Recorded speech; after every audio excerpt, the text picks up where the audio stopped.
Um verdadeiro espetáculo da natureza.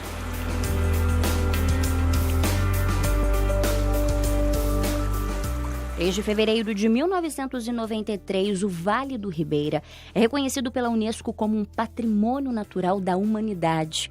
Diante de tanta exuberância, a gente entende, porque é um dos melhores roteiros ecológicos do mundo.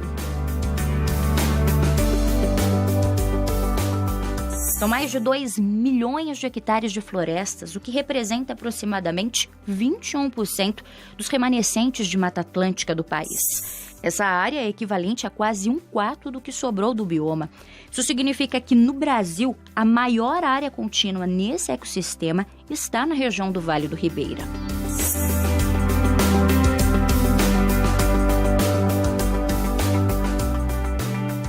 Mas se de um lado valioso o patrimônio ambiental mostra como Deus é generoso, de outro, o Vale do Ribeira comprova que o descaso do homem nos certifica como é o Brasil, um país de contrastes.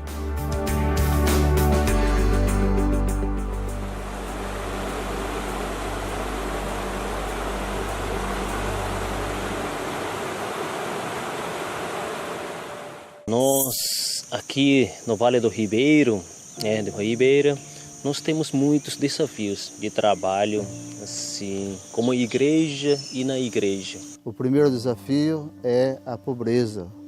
Vivemos numa região mais pobre do estado de São Paulo. Econômico, político, social, moral. Então é uma realidade muito difícil aqui nessa cidade. Não só aqui em Miracatu, mas quanto também a cidade circunvizinha que compreende esse Vale do Ribeira aqui na Diocese de Registro. Às vezes a gente se sente abandonado, né, economicamente. E também faltam muito de políticas públicas que prestam atenção para o povo, principalmente os mais pobres, marginalizados. A realidade do Vale do Ribeira é uma realidade onde falta muito trabalho para os jovens, muita oportunidade, e a agricultura ela é bem básica, né? Não tem muita diversidade. O Vale do Ribeira aqui, banana é praticamente monocultura. O Vale do Ribeira fica entre o sul do estado de São Paulo e o norte do Paraná.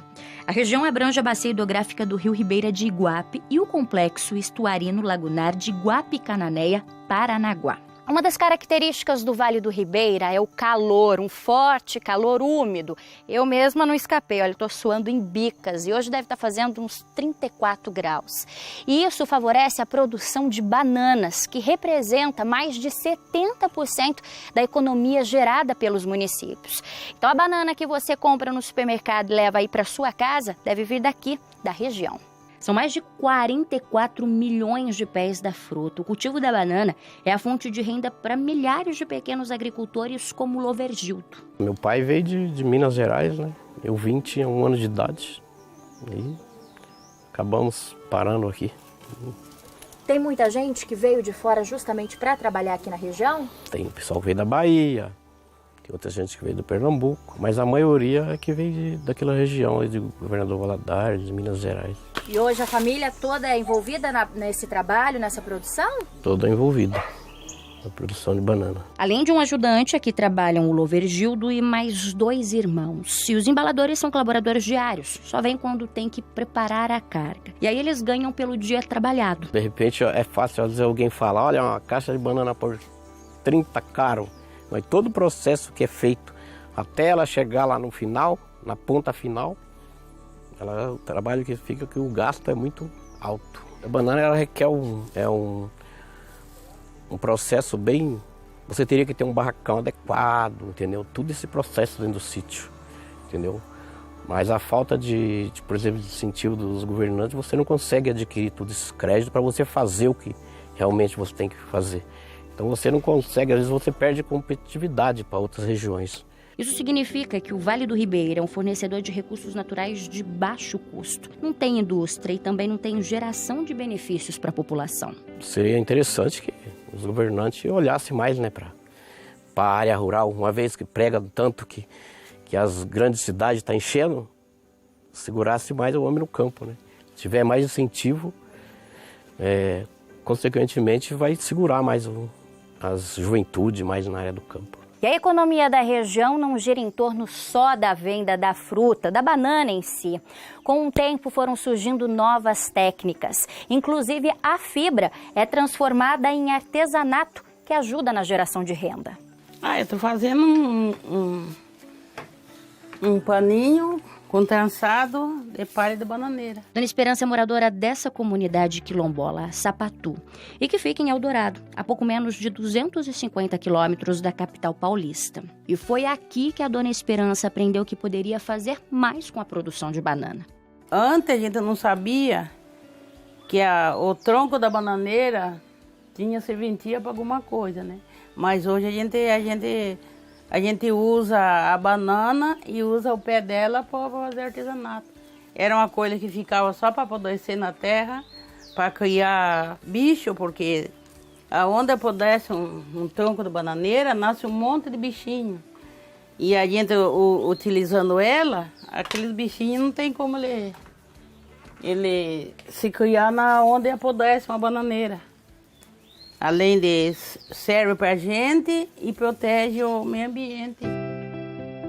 Ele corta a bananeira, ele traz para mim, eu tenho uma banca ali eu trabalho ali, eu despaio a bananeira, ponho naqueles varal ali da vara de bambu.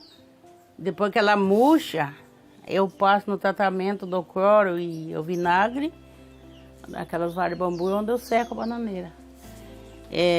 Depois que ela murcha, se eu tiro hoje, amanhã eu passo no tratamento. Com cloro puro e vinagre branco. Para depois começar o trabalho. Quem vê pronto não imagina o trabalho que dá. Depois de tecer, ainda tem um acabamento. O tempo para fazer o artesanato vai de acordo com cada peça, mas é o que ajuda a família com as necessidades básicas. O mês que eu posso vender, dá para ajudar, dá ajudado bastante na minha despesa da casa. Porque eu sou aposentada, mas o salário só que eu ganho não dá para gente... Eu compro remédio, compro remédio, e eu não sou só eu em casa, tenho família, tenho filha, tenho neto. Que eu crio, né, ajudo a criar, então a despesa é grande. Então eu acho que quando me ajuda bastante o artesanato. A gente tem uma das riquezas dessa região é as comunidades tradicionais.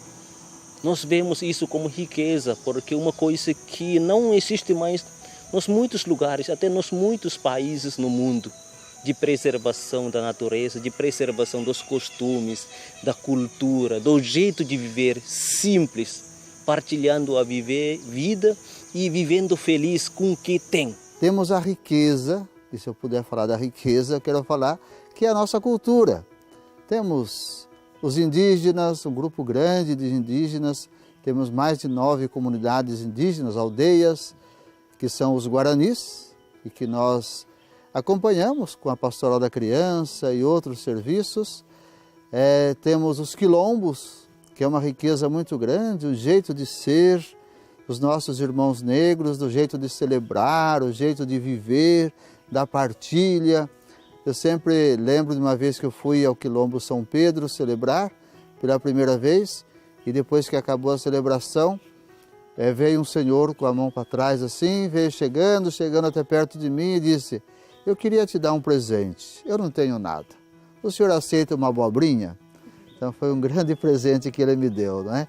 Então, só para ver o coração amoroso das pessoas também, e faz parte dessa cultura.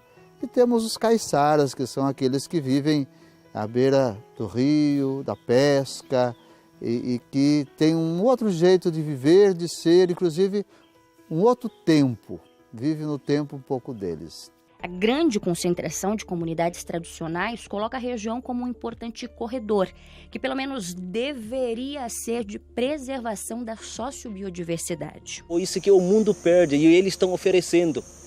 E o mundo não quer reconhecer, o governo não quer reconhecer isso. Querem olhar assim com carinho para a natureza, mas não querem olhar da mesma forma para os donos, as comunidades tradicionais. Em outubro de 2018, o governo do estado de São Paulo lançou o que eles estão chamando de um mega projeto de políticas públicas para impulsionar ações de desenvolvimento econômico e social do Vale do Ribeira. Mas uma vida inteira de descaso e abandono coloca dúvidas sobre as verdadeiras intenções desse mega projeto. Eu particularmente esperava que o programa Vale do Futuro que viesse e venha a beneficiar muito nós, cobrindo essas faltas, né, de atendimento que tem sido na Vale do Ribeira, principalmente na comunidade. Mas eu tenho muito medo porque, pelo fato de não ser cumprido nada quase daquilo que a gente pede, eu tenho medo que seja mais um descaso que venha em cima da gente, porque o interesse do Vale do Ribeira para as grandes empresas são muito, né? Mas a cumprimentação da necessidade da população é pouco. Um programa desse porte foi pensado e aparentemente vai ser executado sem que o Vale do Ribeira tenha sido consultado. E quando eu digo Vale do Ribeira, eu digo as comunidades, né? As pessoas, a população do Vale do Ribeira. Eu não sei com quem o governo do estado conversou, mas com as comunidades tradicionais não, né? E a gente tem mais de 100 povos e comunidades tradicionais lá. A gente tem 15 aldeias indígenas, a gente tem 60 comunidades quilombolas, a gente tem pelo menos umas 30 comunidades caiçaras, né? Então a gente tem um mosaico de mais de 100 povos, uma sociodiversidade imensa lá. Esse programa ele não foi discutido com o Vale do Ribeira, com a população do Vale do Ribeira. Então existe todo um processo que eu acho que o Estado brasileiro, o Estado de São Paulo precisa entender, no sentido de que essas pessoas não são ameaça, que essas pessoas devem ficar lá porque têm direito a ficar lá, e mais do que tudo devem ficar lá porque elas também podem ensinar muita coisa para a gente. Existem com certeza remédios que ainda não foram descobertos, importantes nesses locais, que eventualmente índios conhecem e nós não conhecemos, e expulsá-los desses locais, jogando fora o conhecimento que eles tiveram ao longo dos séculos construindo ali, não vai nos ajudar. Nós temos que reconhecer essas pessoas como parte da riqueza social brasileira. A solução passa mesmo por pensar em alternativas a esses tipos de desenvolvimento, né?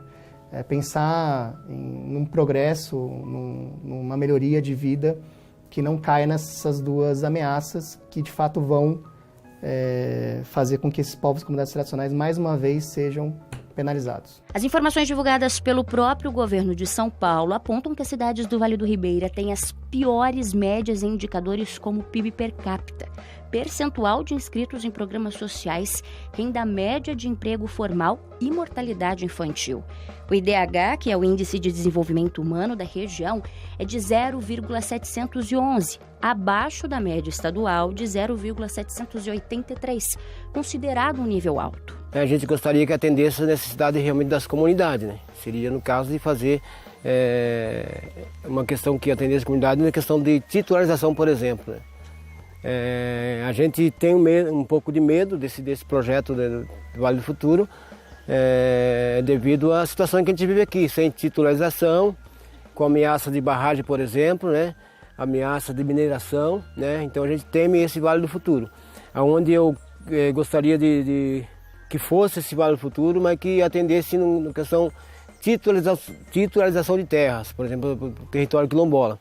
A promessa é de que até o final de 2022 o programa invista R$1 bilhão de dinheiro público e mais R$1 bilhão em recursos privados, além de 30 mil oportunidades de emprego, renda e empreendedorismo. Mas para quem sempre viveu no Vale do Ribeira, como a comunidade quilombola Sapatu, em que as terras são reconhecidas, mas eles não são os donos das terras, porque ainda não têm o título delas, tudo isso é sinônimo de transtornos. A ameaça vem por não ser dono da terra, né? Ameaça de terceiros, por exemplo, a gente teve aí liderança no passado aí que se perdeu a vida por não ter um título aí, por lutar pelos direitos, né? E a gente teme isso também, né? Sem contar que a titularização da terra é o que dá acesso a todos os outros direitos, incluindo as necessidades básicas enquanto comunidades tradicionais. Nós somos uma das histórias do país que infelizmente o livro didático não conta, né? Quando a gente começa a ver assim, como quem são vocês, quilombo? Eu costumo falar que a gente sabe que os negros vieram com navio negreiro, situações difíceis, muitos não conseguiram chegar aqui, mas aí acabou a história do negro na tal liberdade lá, né? Que eu vejo até hoje que não é liberdade nenhuma, que a gente tem dificuldade em acesso à educação, a saúde, enfim, todos os setores aí que precisam que a gente tenha nossos direitos, a gente tem uma dificuldade de acessar, né? A gente se sente totalmente abandonada, né? Porque além da gente ser ameaçada pelo nosso próprio governante, de ser retirado da nossa área, do nosso território, estamos se sentindo ameaçadas na parte da educação, na parte de saúde, né? E o nosso território para nós é sagrado. Aqui na nossa terra a gente é rico pela nossa natureza, né? Pela nossa água, pela nossa terra. E tem pela nossa riqueza que o nosso governante despreza nós, que somos povos brasileiros. Então eu acho que o preconceito também vem das pessoas que não são comunidade quilombola, que às vezes talvez não conheça a comunidade quilombola. Eu pediria para que tipo esse preconceito, se a pessoa vir conhecer primeiro para depois falar, né? Isso é um preconceito que sofre quase que no dia a dia, tá? Além do descaso, né, que já é uma situação dessa, mas das pessoas, setores urbanos, vamos falar assim, às vezes, e tem a gente como se fosse que não fosse ninguém. Então a gente costuma falar aqui que a gente sai de um problema e já acorda com outro na porta para resolver. Só tem que ter fé, né? Hoje tá mal, mas a gente tem fé, tendo fé, a gente amanhã, Deus sabe do que a gente precisa.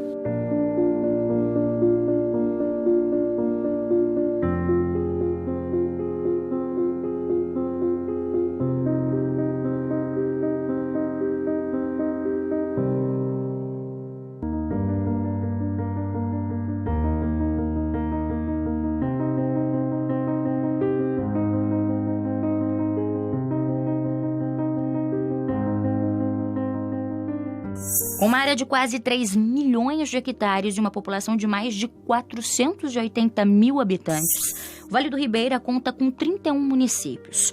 Existem ainda outros 21 no Paraná e outros 18 municípios em São Paulo, que estão parcialmente inseridos na Bacia do Ribeira.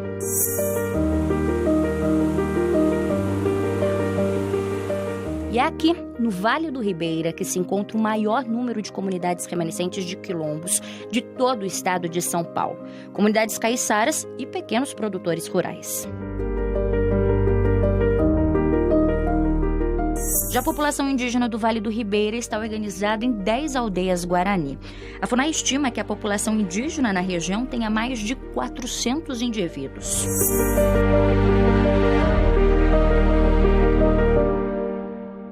Nós somos povo Guarani. Dentro do Brasil existe 280 povos diferentes, com 180 línguas diferentes. Então, dentro desse povo está o povo Guarani. E o povo Guarani, elas são reconhecidas pela sua pacificação. Nós somos povos, dentro desse todos os povos, nós somos o povo mais pacífico do Brasil.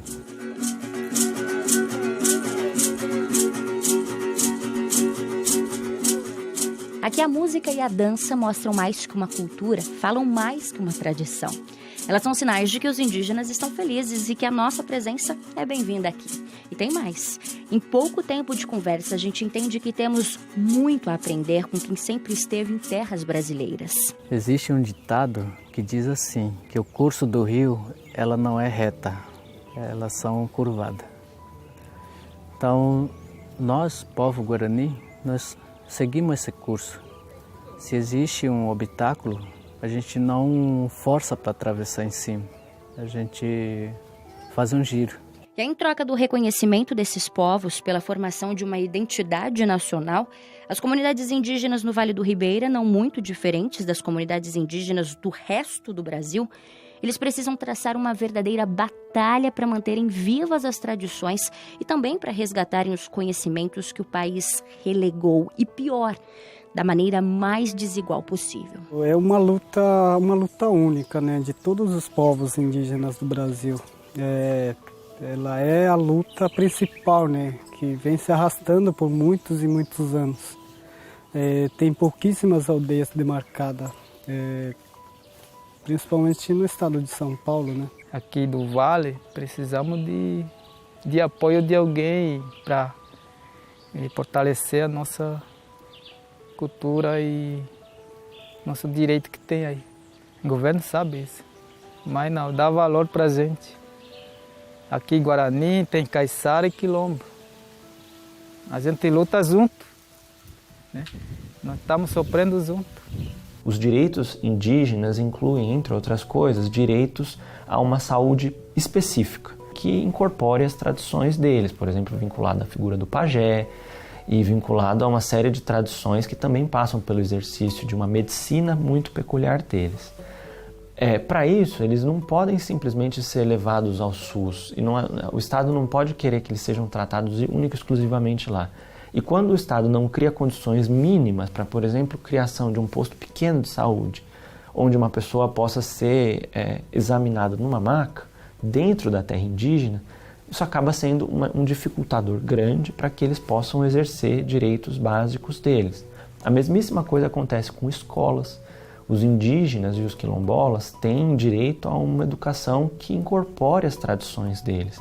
Se o Estado não cria condições mínimas para que possam ser exercidos, com o tempo essas comunidades vão se perdendo, vão perdendo a ligação com o seu idioma, vão perdendo a ligação com a sua tradição. A gente não dorme direito pensando nisso, né? Mas vocês olhando para nós, a gente ri, a gente parece que tá feliz, mas na verdade a gente não está feliz, porque estamos pensando como será o nosso futuro, como será o futuro dos nossos filhos, dos nossos netos que estão vindo aí. Para eles é muito importante isso, hoje se torna importante por causa da invasão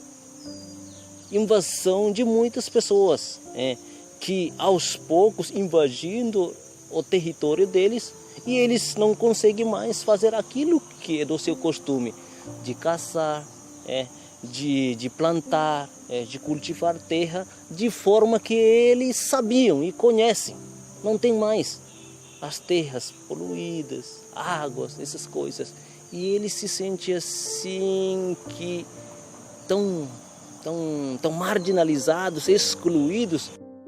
Indígenas, quilombolas, as raízes da história podem até mudar, mas o descaso e a luta para mostrar de que eles existem se repetem por muitas e muitas vezes. Próximos a esses povos e comunidades tradicionais são os municípios com menor IDH, com menor índice de desenvolvimento humano. E a gente compreende que isso não é uma mera coincidência, né, que os níveis de acesso aos serviços públicos, a moradia, a educação, a renda, sejam mais precários, sejam piores nos municípios que abrangem essas comunidades e povos tradicionais. São povos que, embora tenham uma contribuição cultural imensa, inestimável, né, para a construção daquilo que a gente tem de como nação brasileira, do ponto de vista da garantia de direitos, estão na invisibilidade, né? Estão numa condição de marginalização. Então, nosso desafio é dar visibilidade para a existência desses povos e comunidades tradicionais, dizer que eles existem. Somos reconhecidos, titulados, mas hoje ainda não somos registrados, né? E as dificuldades é que nossos acessos, né, pela comunidade, pelo direito, que está na Constituição, que é o 215/16 ou 68 da Constituição, a gente não tem ele quase previsto para nós, doado para nós. A questão da educação, a questão da terra, a questão da saúde, a questão da agricultura, né? Isso para nós é uma dificuldade imensa com os governos, na qual não cumpre-se com suas obrigações, né? O reconhecimento como comunidade quilombola veio em 2001, mas como você viu, a comunidade de São Pedro, quase 20 anos depois, não tem o registro e agora sequer um transporte. A partir que fez a licitação e trocou a empresa, a nova empresa, ela cortou o transporte dos passageiros.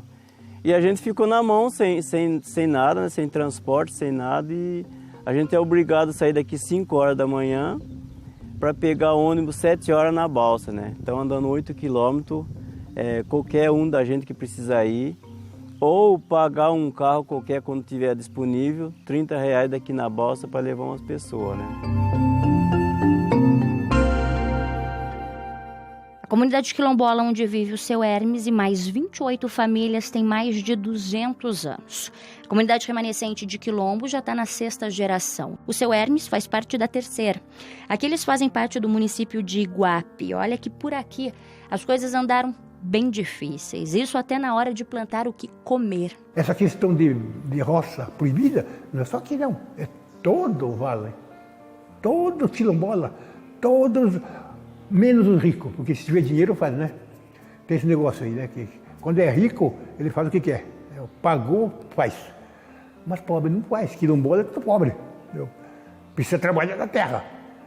Só que esse grupo de famílias quilombola está todo mundo unido e batendo nisso, para que isso mude, para que essa licença venha para o trabalhador. O que acontece é que o Vale do Ribeira é uma região de proteção da Mata Atlântica. Por isso, para fazer as suas roças, as comunidades tradicionais precisam de uma autorização. Só que o problema dos quilombolas daqui é que eles acabam sendo impedidos de plantar pelo próprio governo do estado de São Paulo, que atrasa essa autorização. Até parece que, perante a parte governamental, parece que o quilombola é inimigo deles, dá impressão isso.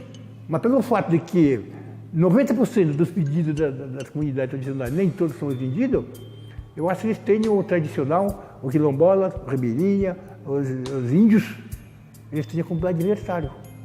Dá a impressão que é isso.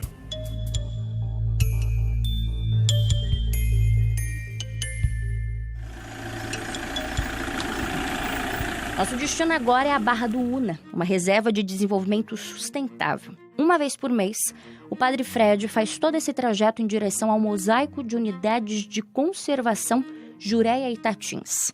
O Padre Fred é missionário da Congregação do Verbo Divino e hoje ele atua no município de Iguape, aqui no Vale do Ribeira. Ele leva 4 horas na estrada, que não ajuda muito. Na verdade, não ajuda nada. Mas conforme as horas vão passando, as placas indicam que estamos chegando na unidade de conservação. Daqui desse ponto, a gente precisa deixar o carro e seguir a pé, pelo menos até essa travessia.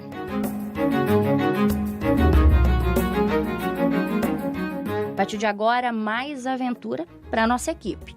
Porque para quem faz isso todos os meses...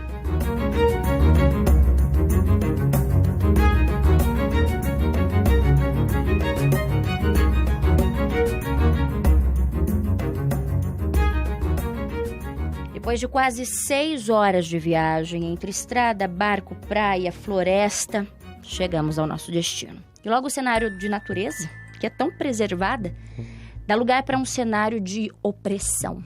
Para mim é reviver tudo que eu passei no dia aqui, né, na verdade. Que é ver a truculência que foi a ação, né, do Estado, na verdade,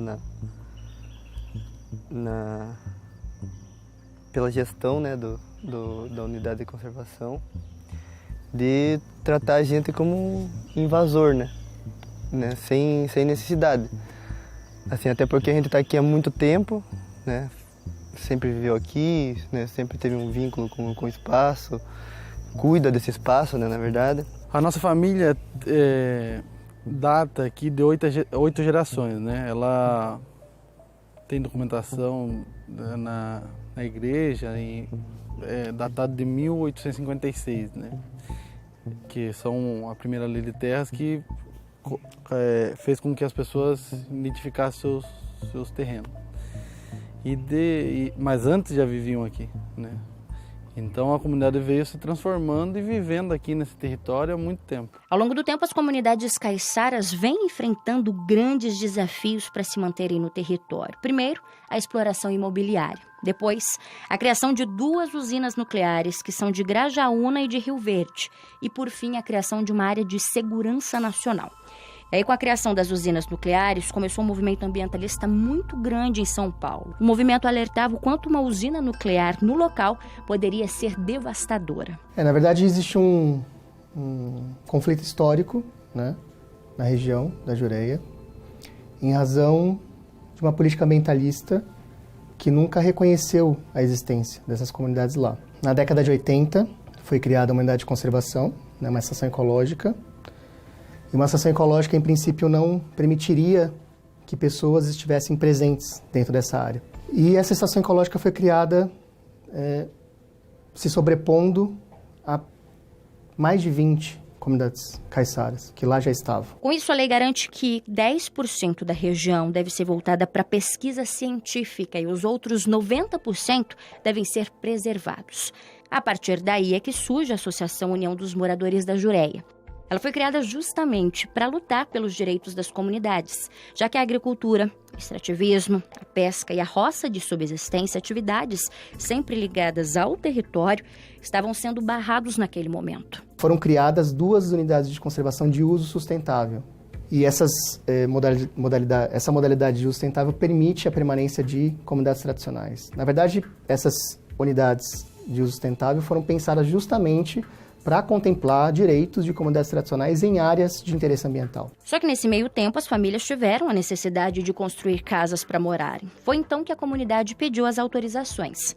A primeira resposta demorou 2 anos para chegar e quando chegou cheia de falhas. A comunidade fez um novo pedido e que não foi respondido até hoje. Nós cumprimos todas as medidas, fizemos todos os pedidos administrativos e na lei do mosaico da conservação diz que a gente tem direito, mas tem lá dizendo na lei que a gente pode ter moradia aqui. Quando descobriram as casas, começamos um diálogo, né? O Ministério Público Federal fazendo a mediação, né? dessa discussão, nós cumprindo a nossa parte do acordo, que era a gente não ampliar as casas, não fazer nenhuma modificação. Até que no dia 4 de julho, a Fundação Florestal, que é responsável pelas unidades de conservação do estado de São Paulo, rompe esse acordo. Sem uma ordem judicial e sem uma oportunidade de diálogo, dá apenas 10 minutos para as famílias deixarem as casas. A partir daí, só restam os entulhos e as lembranças de um dia de muita violência. Demorou, né, para cair a ficha. Até então eu não conseguia acreditar, né? Agora que veio tudo assim de repente. Essa postura do Estado de São Paulo é absolutamente truculenta, causou um grande dissabor numa comunidade que tem poucos recursos. Para vocês terem uma ideia, eles não deixaram nem mesmo aproveitar o material que foi usado na construção das casas para eles levarem depois e usarem em outro local. E agiram, portanto, de uma forma totalmente agressiva e totalmente contrária àquilo que estava sendo entabulado como negociação com o Ministério Público Federal. Demoliu 2 casas, a minha e a da Daiane, a do Eber e a da Vanessa. E só conseguimos resistir na casa da Karina e do Edmilson. E conseguimos resistir ainda por conta que entramos com ação judicial, conseguimos resistir porque a Karina estava grávida, uma questão humanitária, e tinha um maior número de pessoas naquele momento. Foi o dia mais difícil pelo qual eu já passei assim na minha vida. A gente estava num processo de diálogo, né, com a Fundação Florestal para resolver essa questão. E aí no dia anterior, um diálogo que estava sendo mediado pelo Ministério Público Federal foi rompido. Mas a gente não imaginava que eles viriam já no dia seguinte com tanta violência, com tanta truculência, para demolir as nossas casas. Né? Eu e a Vanessa, nós estávamos desesperados, porque imagina, vendo o vídeo que a gente recebeu os vídeos da casa sendo demolida, e a gente desespera, nossa, foi assim, foi difícil assim pra gente, porque imagina, você sai, sua casa tá em pé, bonitinha, arrumada, e você vai para a faculdade e quando lá mesmo você já recebe a notícia falando que não, a notícia que sua casa está sendo demolida, vídeos, né?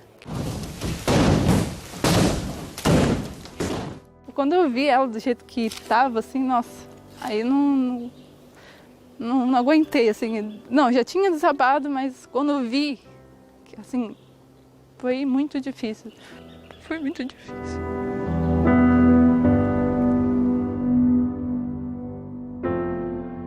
Há uma contradição do Estado em relação à Jureia, não é? sempre tiveram aqueles homens e mulheres que cuidaram, que moraram sempre ali e nunca destruíram a natureza. Hoje se contrata seguranças para cuidar de lá, pessoas que vêm de fora para cuidar daquele lugar que os nossos já cuidam. E se paga essas pessoas e não se paga os que moram lá, para que eles cuidem desse espaço, não é? Então é preciso que a gente esteja atento a isso. Não adianta a gente querer fazer um parque, uma coisa assim bem preservada, se a gente não preserva as pessoas que estão ali, que cuidaram e continuam cuidando da natureza com carinho e de maneira assim muito amorosa, né? Perguntei para um deles assim: se você sair daqui, para onde você vai? Eu falei: não sei. Se eu sair daqui é como se tivesse tirado um pedaço de mim. Só nesta casa, a dona Nancy, chamada pela família carinhosamente de vovó, vive com o marido desde 1973. E na região são 83 anos. Já que a vovó Nancy nunca saiu daqui, não seria justo tirá-la agora. A gente foi nascido e criado e acostumou com as plantações, né? Que ninguém era empregada. A gente plantava tudo, feijão, arroz, mandioca, milho, tudo, banana, cará, melancia, tudo que é de comida a gente plantava para sobreviver, né? Nossa reportagem entrou em contato com a Fundação Florestal sobre o caso das famílias que moram na região Juré Estação Ecológica Rio Verde, onde houve a desapropriação em julho de 2019. Mas até o fechamento deste especial, não houve retorno da instituição. Não sabemos se vamos continuar no território, né? Uma insegurança grande para as pessoas, né? E um papel bem importante da igreja é fornecer também essa questão dos registros, né? Que mostram isso, né? Que toda essa questão mais antiga está registrada na igreja. Então a igreja tem sido um parceiro muito importante da comunidade. A senhora imagina a vida da senhora longe desse lugar? Ah, não. Imagino não. Vou ficar aqui mesmo, no lugarzinho. Acredito na justiça de Deus, porque Deus é o que fez o mundo. O que Deus fez, o homem não faz. A senhora é feliz aqui? Estou feliz, graças a Deus.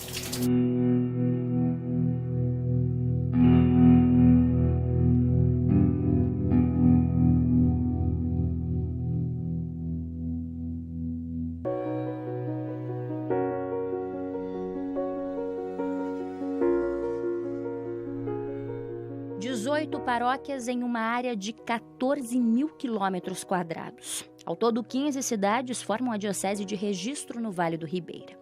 E em um desses municípios está a histórica Cananéia. A cidade comprova que não é só a riqueza ambiental que torna a região singular. O patrimônio cultural é igualmente valioso. Aqui, vamos acompanhar a missão do Padre Jorge. Além das longas estradas, Padre Jorge também precisa navegar pelas águas do Vale do Ribeira. O destino, as comunidades caiçaras e ribeirinhas. Chegamos na comunidade Varadouro.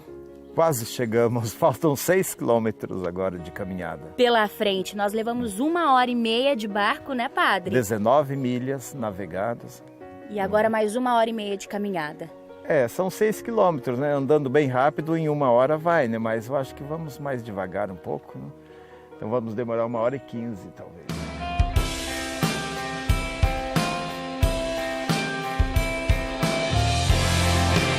E aqui na entrada tem uma placa bem grande mostrando que é uma unidade de conservação.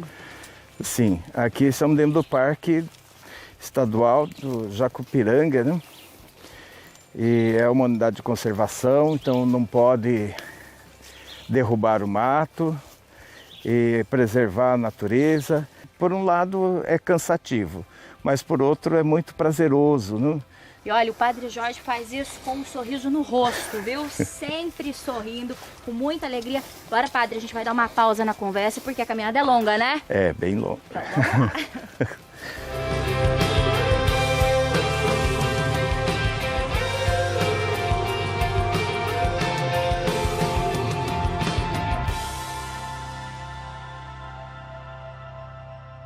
Enfim, chegamos à comunidade. Chegamos.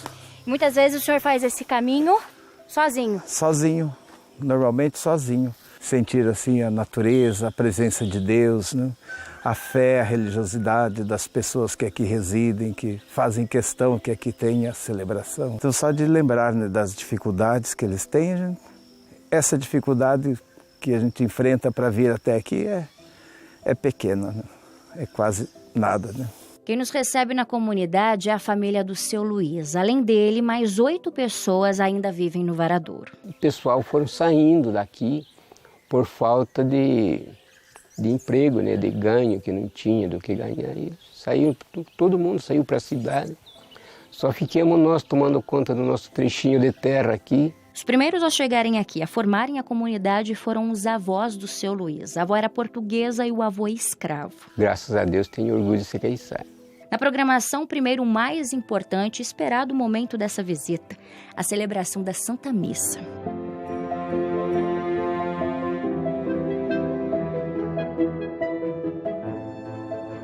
Quem já se doou tanto na Batalha da Vida, aguarda pela Eucaristia.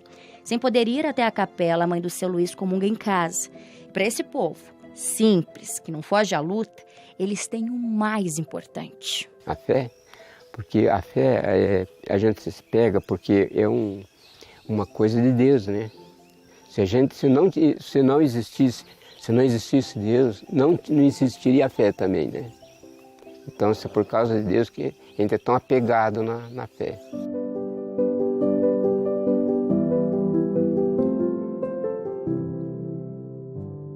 Primeira coisa que eu posso garantir que a comunidade aqui foi católica desde nossos avós.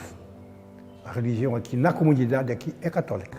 A gente também conheceu a comunidade quilombola Morro Seco, enquanto estivemos em Miracatu.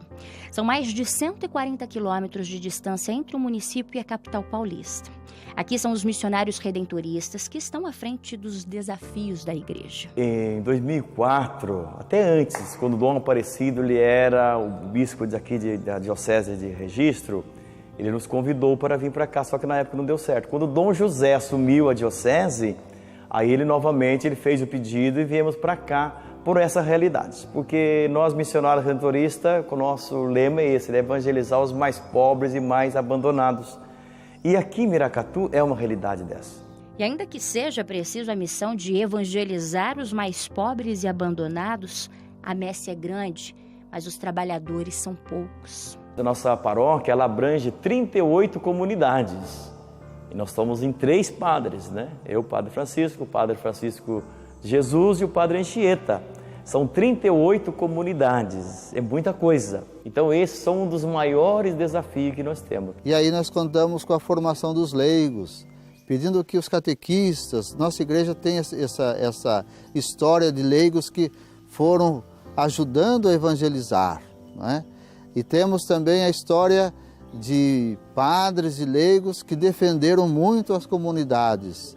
Então é uma igreja sofrida, porém uma igreja que fez história e continua fazendo história na defesa das pessoas. A missão da igreja é sempre despertar lideranças, formando para que eles possam suprir esta falta de missionários, né? Religiosos, padres, irmãs, e com esse grande número de comunidades atingir a todos para que eles continuem evangelizando, mesmo não estando os padres e os religiosos. E a realidade não é exclusiva de uma ou outra paróquia. Em Eldorado, o cenário é o mesmo. Na verdade, o desafio se encontra nas comunidades mais distantes de todo o Vale do Ribeira. Só é possível participar de uma missa celebrada por um sacerdote uma vez a cada 30 dias. Então, algumas vezes, por ocasiões de festas, há preparações de tríduos, novenas ou missas especiais com expressões afro. Então, é feita uma programação especial. E além disso, a igreja está presente também nesses bairros, reforçando a questão cultural. Muitos deles têm grupos de danças típicas, antigas, né? Então a igreja procura incentivar até mesmo o artesanato, a música, a dança, para que eles tenham expressões vivas deles preservadas e dentro da igreja também atuando. Assim, são os leigos que assumem a ação evangelizadora e missionária, comprovando que é a igreja do povo de Deus e mostrando como ser a igreja do povo de Deus. Nós dois somos os ministros daqui, da comunidade. Então o padre não veio, mas nós fazemos as nossas celebrações aqui e a gente da comunhão para os fiéis que venham nos cultos, nas orações. Por isso, a celebração da Palavra de Deus é a expressão de uma igreja reunida que prepara, anima e integra. Meus pais, falar a verdade, se criaram nesta ilha aqui, casaram, tiveram as famílias e eu também foi a mesma coisa. Nasci, me criei aqui, me casei, criei minhas famílias, estou vivendo aqui. Todo mundo aqui é católico e a gente tem que ter a religião da gente e manter em frente, tanto a gente como nossas famílias. Durante a visita pastoral, Dom Manuel Ferreira, bispo do Vale do Ribeira, aproveita para renovar os ministérios dos antigos e ordenar os novos ministros. Homens e mulheres que coordenam celebrações da palavra em lugar da celebração eucarística, dirigindo a oração comunitária e se colocando a serviço do povo de forma generosa. É um momento de alegria, né? A gente espera ele com muita alegria. Principalmente agora que nós estamos inaugurando a nossa igreja, né? Ficamos 3 anos rezando nas casas, ou na minha casa, ou na casa da minha filha, onde nós recebemos o padre, o bispo. É a partir de agora que a gente vai receber na igreja mesmo. E como pede o Papa Francisco, a igreja do Vale do Ribeira saiu e entendeu que não pode se fazer presente apenas nas necessidades espirituais. Estar junto ao povo e com o povo. Saber que o povo também precisa ter as necessidades sociais atendidas.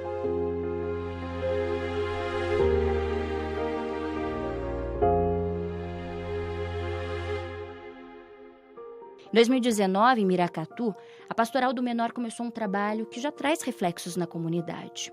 Um deles foi a diminuição de um problema muito sério e muito triste também, a prostituição infantil na região. Como eu moro aqui há muitos anos, existiu, bem forte, né? Eu já fiz parte do Conselho de Direito da Criança e do Adolescente, nós já fizemos, inclusive, na época, projetos justamente voltados, né, para este problema, e nós sentimos hoje que diminuiu bastante. Eu passo pela rodovia diariamente, porque eu não moro aqui, eu moro numa chácara, né? E sempre estou na rodovia, indo, voltando para casa, e a gente não percebe mais, diminuiu bastante. Eu não digo para você que não tenha, mas não tem aquela visibilidade como antes. Para isso, a ferramenta escolhida foi a prevenção. E a gente trabalha bem esse lado das crianças perceberem que elas têm muitas potencialidades, que aqui elas são tratadas com dignidade, né? E que elas precisam crescerem, se tornarem adultos, que podem também estar contribuindo e fazendo um trabalho, assim como elas recebem esse trabalho, que elas possam também estar construindo uma sociedade melhor. E o trabalho segue um caminho que está indo além. Não só aqui, nós temos um projeto social nosso, CAS, Centro de Assistência Social, que desenvolvemos em várias cidades onde nós trabalhamos. Aqui em Miracatu, o CAS começou atendendo 14 famílias. Hoje já são 300, uma média de 510 pessoas, que desde as crianças e dos adolescentes até os adultos, todos são envolvidos em um trabalho que busca garantir o direito à cidadania e à dignidade da vida humana. Aqui a gente não oferece cursos profissionalizantes, mesmo que a gente não é escola, mas as oficinas que a gente oferece aqui dá a oportunidade deles poderem gerar renda e poder mudar, né, aquela situação de vulnerabilidade social e conseguir mais. O CAS trabalha a criança em desenvolvimento, com apoio pedagógico, artes, música e oficina de inclusão digital. Com os adultos entre 18 e 54 anos, além de encontros, palestras informativas e formativas, tem oficina de beleza, de culinária e tem também o programa SOS Família. São 70 famílias que recebem um vale alimentação durante um ano. O maior desafio, acho que é a conquista desse público, né? A gente tentar mudar, transformar, né, a vida deles, né? Que tem situações que chegam aqui, nossa. Aí a gente precisa, assim, do trabalho de formiguinha mesmo, vai ali, vai aqui, para a gente conseguir mudar, e a gente já conseguiu. Como conseguiram? São muitas histórias, mas eu vou começar com a da Rosimeire. Eu comecei, sim, é difícil falar. Eu tenho um filho especial, meu filho é autista. E eu procurei vários lugares para me pôr ele. Aí quando eu falava, tinha vaga, mas quando eu falava que ele era autista, a vaga sumia. O olhar do preconceito e da exclusão doía o coração de mãe. Mas quando a vida fechou janelas, uma porta para uma nova história se abriu. Meu filho hoje, depois do CAS, ele é outra criança. Ele tem 14 anos, é maior que a mãe, mas depois do CAS ele é outra criança, sabe? Ele é um outro adolescente, ele começou a ver o mundo de outra maneira. Ele começou a perceber, ele tem amigos, vários amigos de todo mundo aqui, ele abraça todas as tias. Ele chega aqui, ele não cumprimentava ninguém. E hoje ele é outra criança, né? O caso mudou a vida dele e a minha também. E não pense que o trabalho já começou assim, grande e bem estruturado. Foi preciso paciência e muita persistência. Teve muito trabalho. Trabalho de gente como a Kelly, que está vestindo a camisa desse projeto aqui há 8 anos. E todos os dias percorre uma distância de 120 quilômetros. E sabe por quê? Eu gosto do que eu faço. Gosto muito desse trabalho e acredito, né, nessa transformação que é possível. Eu fico, feliz, eu gosto. Quando a gente gosta, a gente faz com amor. E foi esse amor que tocou a Elaine. Faz mais de 5 anos que a Elaine acorda às 4h30 da manhã para participar do CAS. E ela começou realizando um sonho, que era aprender a tocar teclado. Depois eu fiz manicure, depois fiquei 1 ano de culinária, depois comecei a fazer feltro e agora culinária e voltei para a música de novo. É que essa moça aqui conheceu uma nova pessoa. Uma Elaine cheia de talento. Eu não sabia fazer nada, né? Só sabia trabalhar no sítio, na roça. Aí aqui eu saio, me ajudou muito a ser menos tímida também, né? Porque eu saio para vender os meus produtos, né? Aí vou, converso com as pessoas, trago para cá, as pessoas amam o que eu faço. Então... E como é para você ter o seu próprio dinheiro? Nossa, aí é bom, hein? É um desafio grande? Não tem como não ser um desafio grande. Mas, por outro lado, a gente está fazendo aquilo que Santo Afonso pediu que nós fizéssemos, né? É trabalho nosso, missionários redentoristas. Aqui a realidade é um campo de trabalho nosso. Ser igreja no Vale do Ribeira é ser missionário. Não dá para ser igreja sem ser missionário. É sair da gente mesmo, é estar disposto a servir os nossos irmãos, é querer estar com as pessoas, é sofrer e se alegrar com aqueles que estão em nossas comunidades. É essencial. Talvez a identidade da igreja. Igreja sem essa missão em saída nega sua identidade. Igreja não somente celebrar, igreja não somente festejar, mas igreja também estar ao lado daqueles que é marginalizado, daqueles que é excluído, daqueles que estão sofrendo. E estou junto com eles para sempre. Eu lembro sempre de uma frase de Jesus, né, que ele fala lá no capítulo 16 do 4º Evangelho, né? Quero que a minha alegria esteja em vós e a vossa alegria seja completa, né? Seja perfeita. Eu acho assim que o discípulo missionário de Jesus não pode ser triste, né? Tem que irradiar alegria. Né? Quando nós nos colocamos em favor da vida, do mais pobre, do mais fraco, daquele que não tem ninguém por eles, então há perseguição, muitas vezes, dos poderes por aí, por causa desta posição que nós temos. Mas esta é a missão nossa, não é? Como igreja, que devemos ser anunciadores de boa notícia sempre, mas também defensor da vida e vida em abundância. Quando falam, né, quando é que vai aposentar, né? O padre aposenta. Eu falei, o padre não se aposenta, não. O padre é um jeito de ser, não? De viver a vida, não? E nós, com o tempo, não vamos ter força para fazer muita coisa mais, mas o que puder fazer, vamos fazendo até o fim, até morrer.